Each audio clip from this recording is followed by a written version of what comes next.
time. Hello, I'm Adam. I apologise for wearing colour. There, you thought I was gay, didn't you? But I'm not. Gutted. Now, sorry about that. I've got 4 cats at home and I'm not covered in cat hair. Have any of you got cats at home? Right, a little tip. If you're sick of being covered in cat hair, get some sellotape and wrap it around your cat. You're massive, aren't you? How wide are you?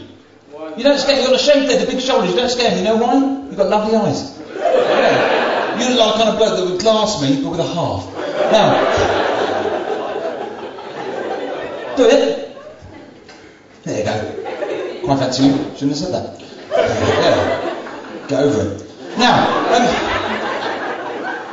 I went to a farm the other day with a vegetarian friend of mine. You know when you're being shown around a farm, there's often one animal you don't quite recognise. Well, I wish I'd tipped the farmer 20 quid, so that when my vegetarian friend goes, what's that one called? I go, that's a tofu.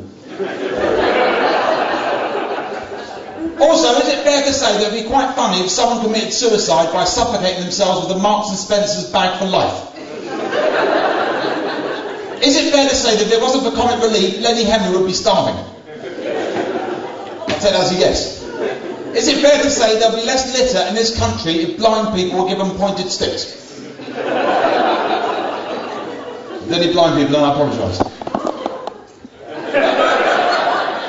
So I'm having this nice bit. I was in East London this afternoon. Have we got any Cockneys in tonight? Yeah, are you a true Cockney? No. Daddy bought me a house in Bow. But I can do this. If you're a true Cockney, there's a little Cockney laugh at the end of their sentence. You know the little Cockney laugh they do? I've worked out what that Cockney laugh is. They're trying to compensate for all the H's they've just dropped. So a Cockney walks in a pub and goes, anyway, get yourself along. So I went to disabled people. I was disabled last year. I had an operation on my foot and I couldn't walk for 4 months. But I had a revelation. I reckon that God... Does anyone believe in God? Yeah. Good for you, my friend. I do. I've actually had this image in my head for years. What do you think? I reckon God is making sure that when you add up the ups and downs of your lifetime, no one's had a better life than anyone else. It doesn't matter who you are or how long you live for. There's a normal feeling. You fall in love, best feeling in the world, being in love. You split up, you pay back in what, a week? Evens out, no more fun if you haven't met them. Have a bad foot, months of limping around, a week after the operation, a walk in the park has never felt so good.